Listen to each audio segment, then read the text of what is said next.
So I got cut off there as I lost storage space. So basically, wearing dresses, cardigans, blouses, blazers, suits and ties, good idea. So the pros and cons of virtual versus in-person conferences. So during virtual conferences, you can research at any time technically with the internet, but it is hard to socialize as you cannot directly get up of your seat and just talk to people. You are limited by chats, you are limited by breakout rooms sometimes.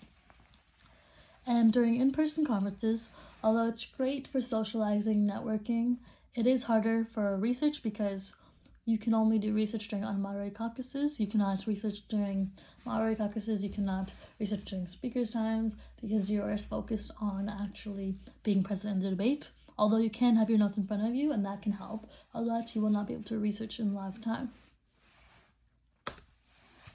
So these are some frequently heard phrases usually said by the chair. So all those in favor, please raise your placards now. All those opposed, this motion clearly passes. This motion does not pass. The time for this moderated caucus has elapsed. Thank you, delegate. When they say thank you, delegate, it's almost like an insult because they kind of want you to stop talking. And they got your point. That's usually from the chair.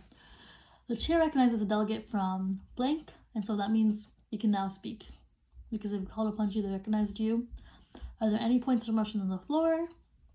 The chair looks favorably towards a motion to end committee.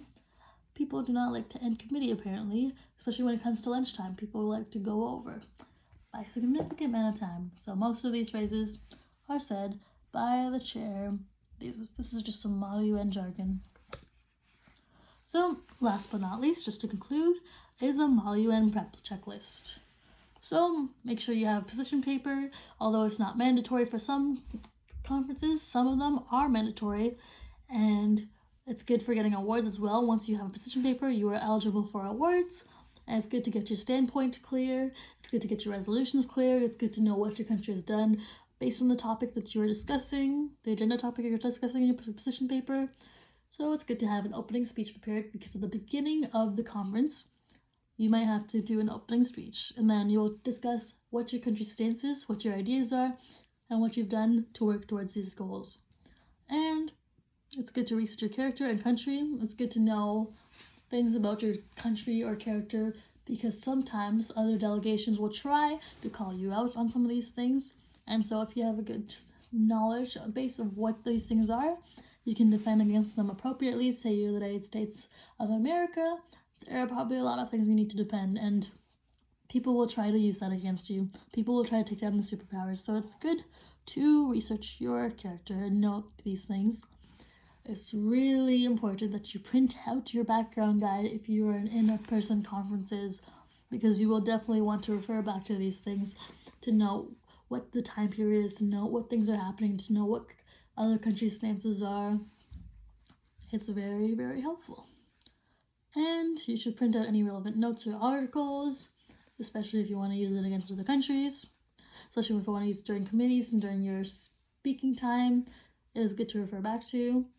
Bring pen and paper. You can use it for writing resolutions. You can use it for taking extra notes during unmoderated caucuses. You can use it to write down stuff that the other delegates are saying during the time so you can remember them. And you can know what happened during the committee. You can know what you can use against other people, especially if you wrote down what they said earlier. You can use it against them because you remember it. You should always dress in Mr. and Mrs. attire.